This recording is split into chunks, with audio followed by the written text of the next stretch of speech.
देखिए मैं तो हम लोग एक्सरसाइज 1 पूरा पढ़ चुके हैं, अब हम लोग पढ़ेंगे एक्सरसाइज 2। चैप्टर का नाम है हम लोगों का बहुपद। चैप्टर का क्या नाम है? बहुपद। इंग्लिश में कहा जाता है उसको पोलिनोमियल्स। ठीक है, सबसे पहले जानेंगे बहुपद किसको कहा जाता है। बहुपद किसको कहा जाएगा? तो चर x में एक ऐसा बीजीय व्यंजक जिसका घात केवल एक धनात्मक पूर्णांक हो, अर्थात ऋणात्मक ना हो, दशमलव में ना हो, उसे बहुपद कहा जाता है। चर x में एक ऐसा बीजीय व्यंजक जिसका घात केवल धनात्मक हो, न ऋणात्मक हो, न पूर्णांक में हो, न ऋणात्मक हो, और न ही दशमलव में हो, बटा में हो, उसी को क्या कहा जाता है? बहुपद। अब बहुपद को किसके द्वारा सूचित किया जाता है? तो px से, qx से, gx से और rx से, tx से ऐसे सूचित किया जाता है। फिर से बताते हैं, x में एक ऐसा बीजीय व्यंजक जिसका घात धनात्मक होता है और बटा में ना हो, दशमलव में ना हो, उसी को क्या कहा जाता है? बहुपद। जैसे एग्जांपल देखिए, 5x के power 4, 9x square, 3x square y, 5x वाई स्क्वायर, इसमें जितना भी ये घात है 4, 2, 3, 1, 2, तो ये प्लस में है ना, और पॉइंट में भी नहीं है, तो ये क्या कहलाएगा? बहुपद है कि नहीं है? है।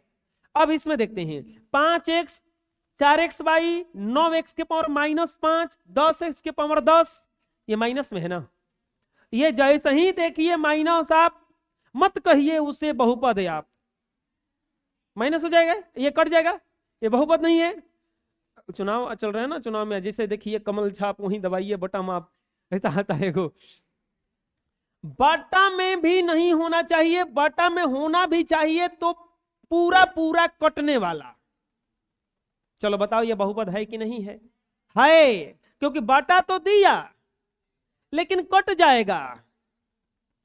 तो यहां पे प्लस में सब प्लस में है, यह बहुपद हो जाएगा, क्योंकि 4 कट जाएगा कितना बार में? ये 2 बार में। अब देखो यहां पे क्या दिया है, यहां पे दिया है √12x, √12। ये ध्यान से देखेंगे कि रूट है कहां तक? केवल 12 तक, x के पास गया भी नहीं है वो, +16y। अब देखो हम बोले थे कि माइनस में नहीं होना चाहिए, ये बताओ बहुपद है? बहुपद है। क्यों? क्योंकि ये जो माइनस है नीचे है, ये अगर ऊपर जाएगा तो एक सूत्र होता है a के पावर m बराबर 1 a के पावर -m, नहीं तो 1 बटा में a के पावर -m बराबर 1 बटा 1 m। अगर प्लस में रहता है तो ऊपर जाता है तो किसमें हो जाता है? माइनस में। माइनस में रहता है तो ऊपर जाता है तो किसमें हो जाता है? वो प्लस में। तो ये बहुपद है कि नहीं है? है। ये देखते हैं, अब ये माइनस में है, ये बहुपद है। और भी देख लेते हैं, जैसे कि मान लो कि 13x square plus 4.2x plus 9, बताओ बहुपद है कि नहीं है? है। हमें घात देखना है, गुणांक नहीं। हमें इस जो चर है इसका घात देखना है। घात में तो 2 है और या कुछ नहीं तो क्या है? 1 है। या कुछ नहीं तो क्या है? 0 है। या घात कितना है? 0। क्यों? क्योंकि x के पावर 0 का वैल्यू 1 होता है, 1 से गुना करेंगे 9 आ जाएगा। तो ये बहुपद है कि नहीं है? ये भी बहुपद है। लेकिन अगर ऐसा आ जाए 9x स्क्वायर प्लस 12y के पावर 2.4 प्लस 4, तो ये बहुपद होगा कि नहीं होगा? बताओ। नहीं होगा। क्यों? क्योंकि पॉइंट में है ना, तो ये बहुपद नहीं है। बोलिए, समझ में आ गया? बहुपद। बहुपद किसको कहा जाता है? जिसका घात प्लस में हो, पॉइंट में ना हो, बटा में ना हो, बटा में भी हो तो कटने वाला हो, उसी को क्या कहा जाता है? बहुपद। बहुपद किसको कहा जाएगा? px, qx, gx, rx, fx को क्या कहा जाता है? बहुपद सूचित किया जाता है। इसके द्वारा क्या किया जाता है? इसको सूचित किया जाता है। चलिए जल्दी से इतना देख लीजिए। नेक्स्ट आता है बहुपद का पद। नेक्स्ट आता है बहुपद का पद।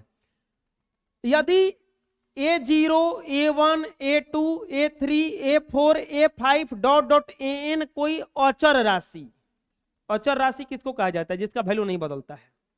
जैसे हम बोलेंगे कि आप हमको 5 रुपए दीजिए, तो 5 रुपए दे सकते हैं, बदलेगा नहीं अब। लेकिन हम कहेंगे कि आप हमको कुछ पैसा दे दीजिए, तो कुछ मतलब आप 1 रुपया भी दे सकते हैं, 5 रुपए भी दे सकते हैं, 20 रुपए भी दे सकते हैं, हो सकता है नहीं था।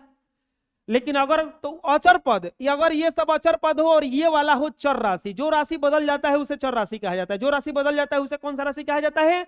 चर राशि। जो राशि नहीं बदलता है उसे कौन सा राशि कहा जाता है? अचर राशि। तो अगर ये हो तो व्यापक रूप क्या बन जाएगा? देखो व्यापक रूप क्या बन जाएगा? a0 plus a1 x1 plus a2 x2 plus a3 x3 dot dot an xn को बहुपद का व्यापक रूप कहा जाता है।